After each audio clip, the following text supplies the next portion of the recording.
Hello, this is Gray Hughes. I am doing an update on the Timothy Cunningham case. There was a press conference earlier. I did a live video earlier, but as usual they always go off track. So I am putting that together now as just a regular video, okay? Now, believe it or not, since I'm having trouble pronouncing the name of that river, YouTube actually has a little quick video of how to pronounce the river. I think I was doing it right, but I kept making mistakes. But here you go. This is what it sounds like. Chattahoochee River. Can you believe that? Someone actually has a audio file on YouTube how to pronounce it. All right, so it's Chattahoochee River. All right, so now we all know how to say it. And that's assuming that the person who read that knew how to say it. All right. Okay, so now let's watch the press conference. And then I'll stop it here and there and discuss different things. Okay, so you're ready to go. Okay. Good afternoon. I am Dr. Jan Gorniak, and that's Gorniak, and I'm the Fulton County Chief Medical Examiner. So today I'm here to tell you about the information about the body that was recovered from the Chattahoochee the other evening. So the body was positively ID'd today by dental records. Oh, and she actually called it Chattahoochee, so I guess I could have got it from that. As Mr. Timothy Cunningham. Yesterday, the autopsy was performed, and we had a tentative ID based on body identification marks. So the autopsy was completed yesterday afternoon. There was no signs of any foul play. Right now, the preliminary cause of death is drowning, but since the investigation is still open, we do not have a manner of death as whether it's an accident or suicide or anything other than that. I am Chief Byron Kennedy, First Deputy Chief of the Atlanta Fire Rescue. So obviously what they found was that in his lungs there was water, okay? And that's how they probably could tell that he died from drowning. All right, and they're still waiting on toxicology reports, but they see no signs of foul play at this point. Second in command. Real quickly, I have a couple of individuals here who are from one of our specialized units. That specialized unit is what we refer to as a swift water rescue team. It's also a dive team as well. Those individuals were deployed to the incident. One of the great things about what we try to do on a daily basis or a weekly basis or monthly basis is by getting our personnel, Atlanta Fire Rescue Department, as well as Atlanta Police Department, working together closely, training together just for incidents such as this. I'm going to call up next Sergeant Stafford as well as Sergeant Hofstetter as well. Both of those individuals were on the scene as this took place. Thank you, Chief. Could you both spell your names so we have them on the video? Go ahead. Absolutely. Sergeant Cortez Stafford, Atlanta Fire Department, Public Information Officer, Cortez Stafford. Thank you. I wanted to talk briefly about the Atlanta Fire Department's role in the search and recovery of Mr. Tim Cunningham. Back on February 23rd, the Atlanta Fire Rescue Department did, in fact, search the Chattahoochee River from Marietta Boulevard downstream going south to Donnelly Hollowell Parkway, which is close to where the Mr. Cunningham's body was found. Doing that search back on February 23rd, we did not find any indication or signs of a body being in the river at that time. We did a very thorough search along. Okay, I'm going to rewind it right now and figure out what he just said about that street that he mentioned. Hold on. Donnelly Hollowell Parkway. Okay, Donnelly Hollowell Parkway. So let's see. Donnelly. I'm not sure how to spell it. Holloway Parkway. Atlanta. Maybe it'll help me out with this. Okay, so there it is. Now let's follow that all the way to the end.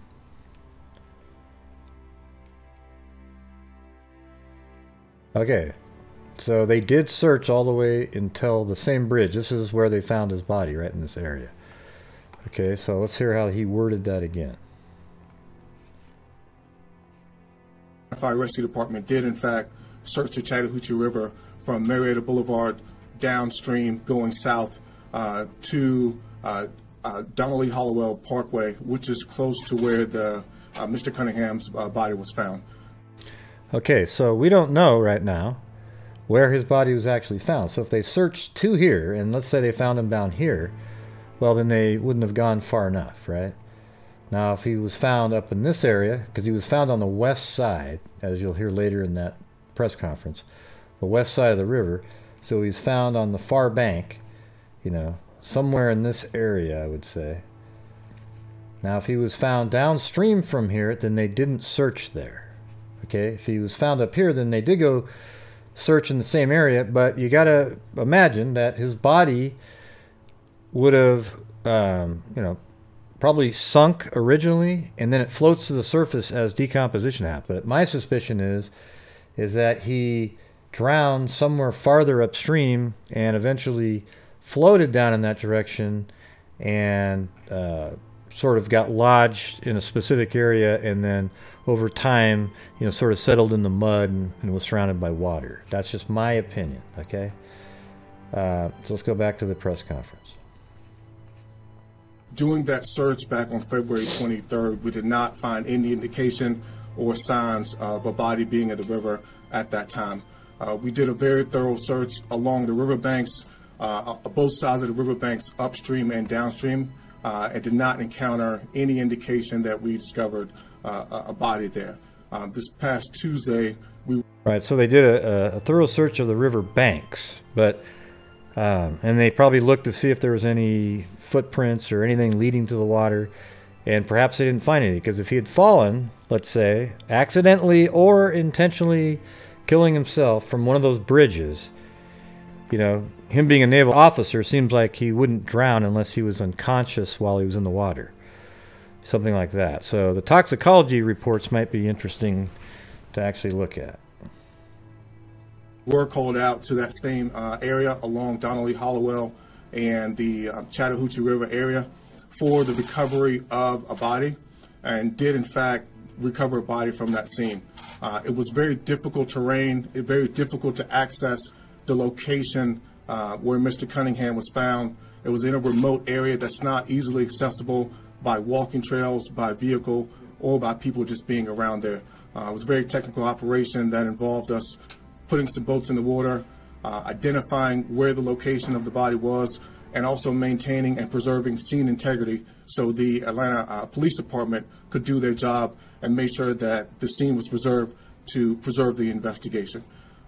Right now, I would like to bring up Sergeant Hofstadter, who was on that Special Operations Team, Swiftwater Team 11, and he can talk specifically about what it took to remove this body from the river and the difficulty that took. Thank you. Sergeant, if you could also spell your name. Yes, sir. Sergeant Alex Hofstadter. That's spelled H-O-F-S-T-A-D-T-E-R. And one more time. H-O-F-S-T-A-D-T-E-R. Alex. Yes, sir. A-L-E-X.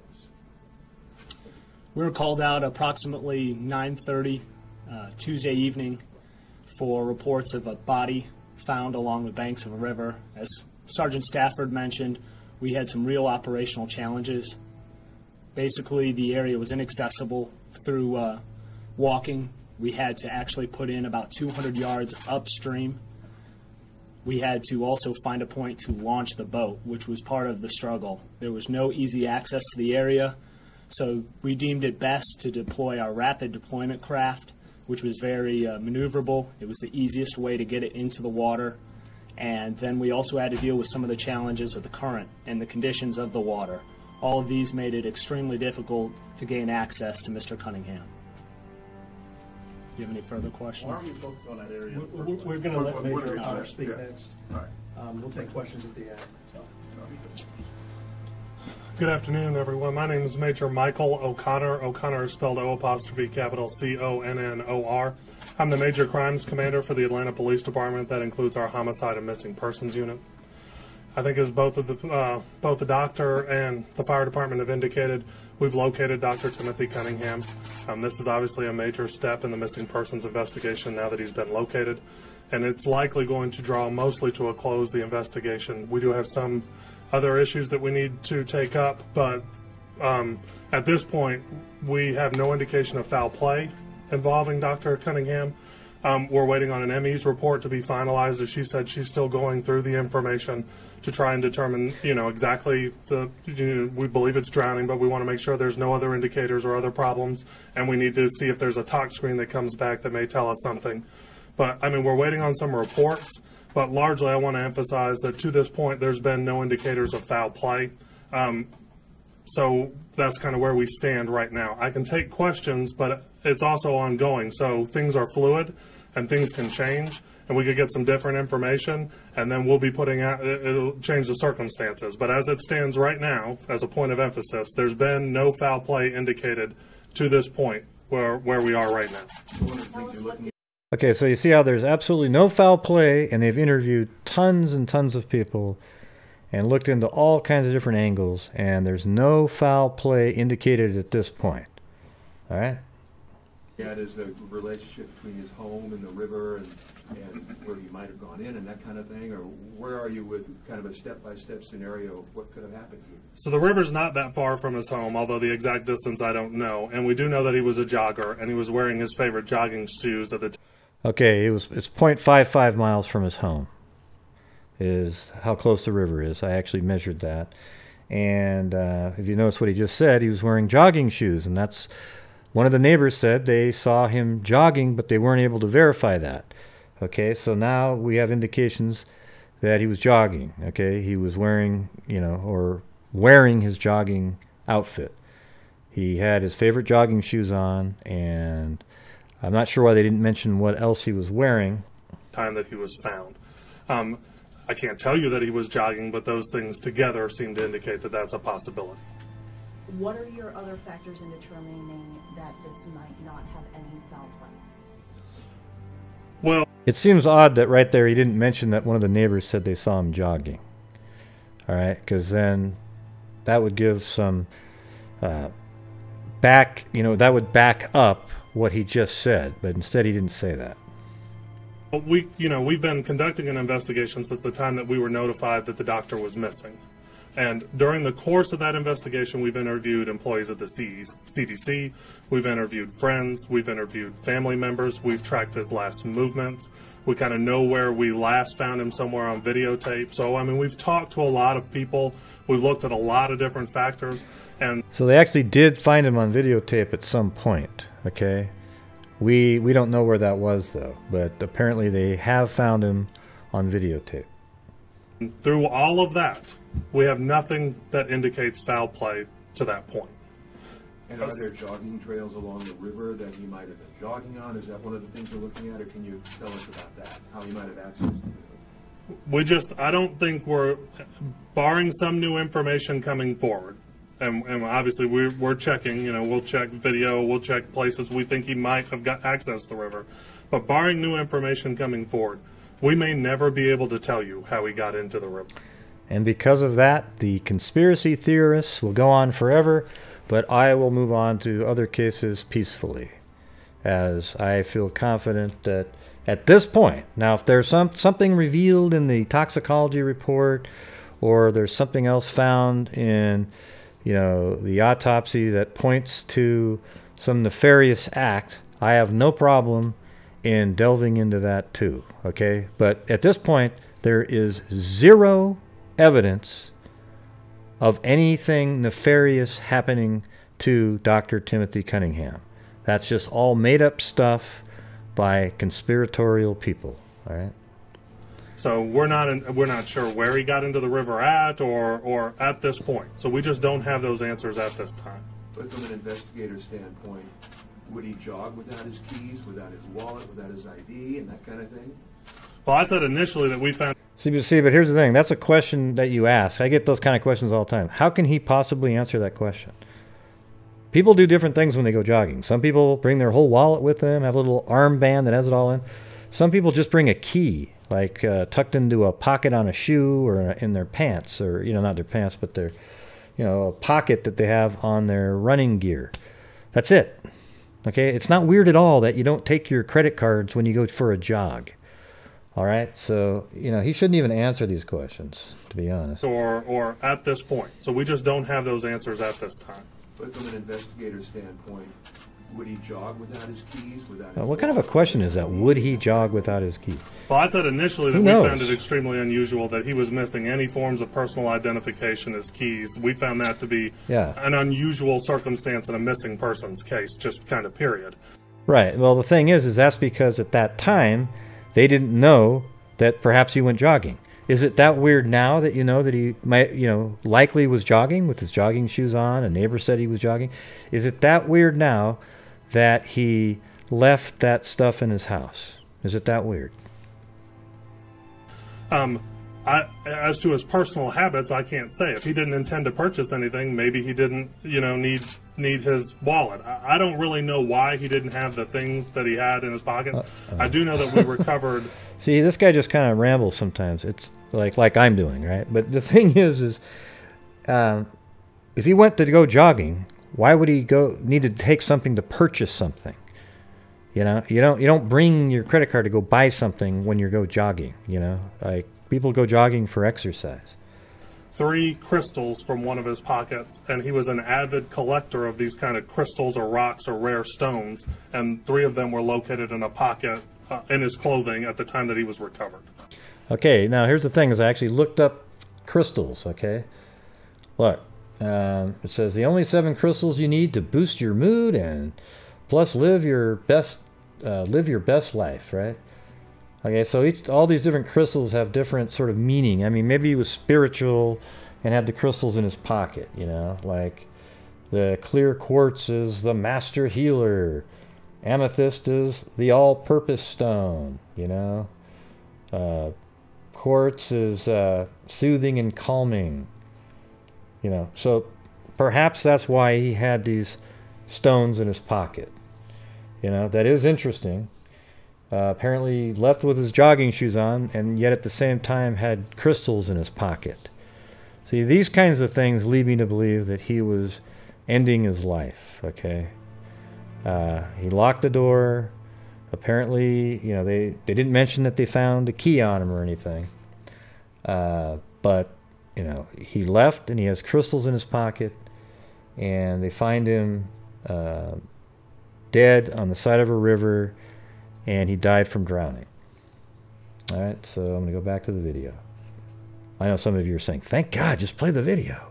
Can you talk a little bit about who found the body, how you knew it was there, how you knew to look there, and the location of the body in the river? Was it deep in the river? Was it on the river bank? Was it in mud? So I'll let the fire department speak to exactly where he was in relation to the river. How we found out was there were a couple of gentlemen that were fishing, and they notified 911. Can you talk a little bit about fishing? Did they found the body? They pulled the body up? Did you any more information? They just saw the body and notified 911. Okay. Mm-hmm. And maybe, Doctor, you can talk about, based on the remains that you found, do you have an estimate? Maybe you could step up and tell us about perhaps how long he'd been in the river, because he disappeared around February 12th. Okay, that's a great question. So based on the condition of the body, all we can say is that the condition of the body is consistent with him being gone since February 12th. We can't pinpoint it any closer than that, but the changes that we did see are consistent with him being missing since then. Any indication of how long he'd been in the river? How long the body had been in the river or submerged? That's the same answer. Okay. I mean, can you believe that idiot to just ask that question? Listen to this. The person asked her a question, she answered it, and then the guy asked the same damn question. It's like, do people actually listen to anything? Around February 12th. Okay, that's a great question. So based on the condition of the body, all we can say is that the condition of the body is consistent with him being gone since February 12th. Now listen to this idiot. Can't pinpoint it any closer than that, but the changes that we did see are consistent with him being missing since then. Any indication of how long he'd been in the river? How long the body had been in the river? That's the same answer. Okay. Yeah, That was the question, yeah, right? like, you see her face Okay. right there? That's exactly the face she should make. Would indicate that. I already like her. She's good. Okay, so when we do autopsies and bodies come out of the water, that's on our differential. What can be the cause? So the cause of death and drowning is exclusion. so we exclude everything else. So based on the autopsy, there's nothing else. There's no other trauma on the body that would indicate it'd be anything other than that. So at this time, until we finish getting our tests back and doing our other investigation, it's possible that it's probably more a drowning than anything else. You said there's no trauma, but is there any scars or anything that you've noticed on the body that maybe raise an eyebrow? No. Yeah. Okay, see that? So she said there's no trauma of any kind on the body, no scars of any kind, but he drowned. Okay, now the drowning portion is a little weird if he actually knew how to swim, right? Like, but you know, maybe he fell from high up, and you know, maybe, or he fell in the water and he inhaled water, and you know, it's just hard to say, right? But there's no trauma of any kind on his body. Treated like that, does that add a little bit more difficulty, or do you have to then, like you said, you have additional testing? What do those additional tests go beyond what you feel is the actual cause of death to try to discover in case something else was the issue? Okay, so based on the circumstances, and like we've been saying, the investigation is ongoing, so until we have more background information, all we have is the body. So decomposed bodies are more difficult to examine, but that's our job. So we can tell post-mortem, after death, anti-mortem, before death type injuries. So by looking at the body, we can tell and distinguish those type of injuries, which there were none. The tests that we do, and we're talking about toxicology testing on decomposed bodies, are difficult, but we do it anyway. So we send different tissues to the lab, and whatever we get back, we get back. But we'll have to look at it in conjunction with everything else that we have. I guess a question, in this case, say this guy, I hate hypothetical, let's say he had a heart attack and then he fell in and then he drowned. Is there a way for you to discover that through the discovery of the organs? I'm just curious of how you look Correct. on that. Yes. So, and that would. Oh no, somebody mentioned the word organ. Here we go with the organ harvesting. Here we go. Okay, what the person asked was, if he had a heart attack and fell in the water and then he drowned, would there be a way to tell? And here she is going to answer that. Correct. Yes. So, and that would still be a drowning, right? But we don't get into why. Our job is to determine cause and manner and not why. So, but yes, when we do autopsies, we can sometimes see evidence of natural diseases. And in this autopsy, there was no evidence of there was no other natural disease present. So technically, besides being decomposed, it was an unremarkable autopsy. Major, if I could ask you a follow-up question. Yeah, so what she basically is saying by unremarkable autopsy is they found absolutely nothing at all other than that he drowned. That's it. You have, as part of your investigation, certainly gone through his life and his habits and his friends very thoroughly. What unanswered questions do you still have that you need to answer before you can close this case? That's a good question. We don't really. I think that we feel like we are on really solid footing with everyone. We've talked to everyone we believe that was in his life, that was part of his life, that he worked with, that he was related to, or that he was friends with. I think we've interviewed all of the people, and we feel like we're comfortable with all of the people that we've interviewed, and that we've obtained the relevant information from those parties. So I don't think that we feel like we're missing someone and we need to talk to that person to bring this to closure. I think we felt like we've talked to pretty much everyone of importance in the doctor's life. And so at this stage, we're waiting on some information from the medical examiner's office, or if someone were to bring new information to us that was relevant, then we would obviously look at that. But absent those circumstances, this case will likely close fairly soon. I mean, by fairly soon, within a month or so from being an active investigation. So just to be clear, you do not expect any foul play in this case? I want to be real careful how we talk about that. So we have no indications to this point that there is any foul play. Right, and see, that's exactly what I say. There's no indication of any foul play at this point, other than conspiracy theorists who think they see something, okay? Now, if there is any proof of any kind that somebody brings something up, I'll be able to change my mind on a dime, okay? because I'm not married to a belief. I think that he most likely killed himself, okay? And the second option would be that he was accidentally killed, all right? Now, I think all the other options are now gone, you know, like the ones about, oh, he had some sort of a lover that picked him up and killed him or something like that. I think that's all out the window. So the only thing left is that he killed himself or he died accidentally. Okay, those are the two options that are available right now. Now, it's possible that more information will come forward in the autopsy and toxicology and stuff like that, and that might change the calculus a little bit. All right, so let's get back to the video. So far, nobody has indicated to us that there was any situation in the doctor's life that might have resulted in foul play being a contributing factor. So at this time, we're not expecting that information, but we're open to the idea that somebody could come forth with some information that we have not previously been privy to up to this point. How are you doing with this investigation? You've worked on this case now for almost 2 months, solid. You've dealt with family, you've dealt with friends, people who miss him, people who are grieving and want answers. How do you deal with that? How are they doing? Well, the detective that handles that directly handled the case and the supervisor that was directly involved have several years of experience in the unit. So, you know, they're sharp people, and we feel really confident that they've done a really good job. There's been a lot of people that looked at the case, and it's not been held by 2 people. A lot of people in the office have gone over the information. We've obviously looked at all of the information.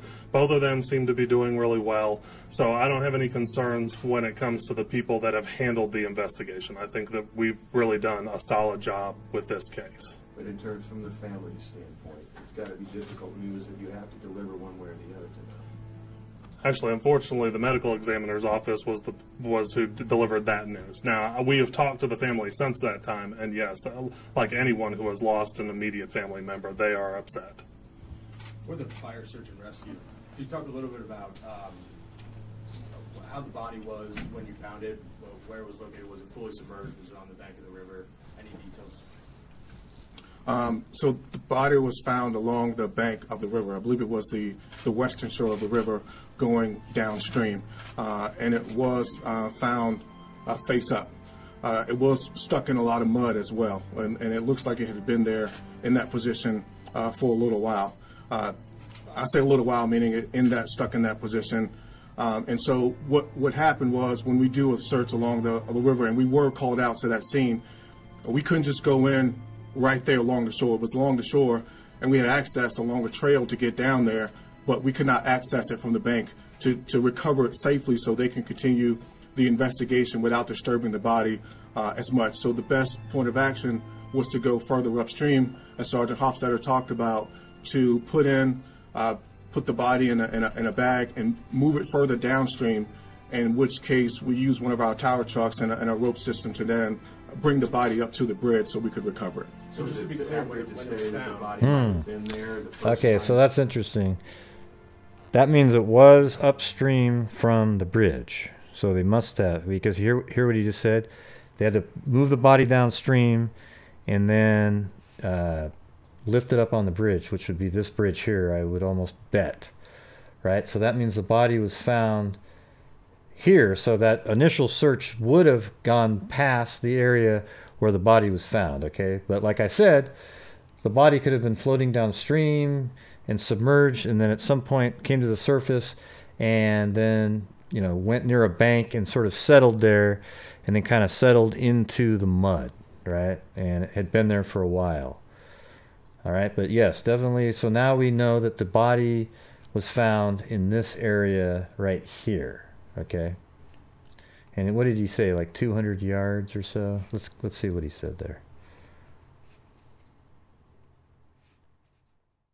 Upstream, as Sergeant Hofstadter talked about, to put the body in a safely so they can continue the investigation without disturbing the body as much. So the best point of action was to go further upstream, as Sergeant Hofstadter talked about, to put the body in a bag and move it further downstream, in which case we use one of our tower trucks and a rope system to then bring the body up to the bridge so we could recover it. Okay, see that totally explains it. So perhaps let's see. You see this area right here? You know, maybe they put in a boat right in this area, came down here and recovered the body, and then let the body go further downstream, then use the bridge right here with a like a crane on it, and it lifted up the Timothy Cunningham's body, and then they were able to transport it. Okay, that makes sense. So Just is to be it clear, fair to when say it's that the found- body might have been there the first time you searched, but because it was remotely located, that maybe that's why you didn't see it the first time, or do you know? We don't know. When we searched the first time, there was no indication that the body was there. And in similar cases that we've seen, our guys have been out there before on different searches. This is what our unit does. They're a very specialized unit and highly trained to do this. And they did a thorough search and did not see any indication of the body being there at that time. Just because the body was not in water, it was not submerged in water, it was in mud. It was in water, but it was surrounded by mud. You know, it floats. And from your experience in that area, what is the maybe rise and fall based on the rainfall in that area? Is it possible that it could have been covered at that time when you searched, or do you have a recollection of what it was like then condition-wise versus when you actually discovered or the fisherman came across it? It's a little difficult to tell if the body was there when we searched or not. As I said, the tide, the river level does rise and fall along with rainfall and currents that may come down the river from its point of origin. So there's no way to tell. It could have been there, moved from a different point, hours before, days before. Yeah, the clip actually ends there. I didn't just cut it off, all right? Okay, so we got some clarifications there. His body was found definitely on this side, on the west side. So right now we're looking north.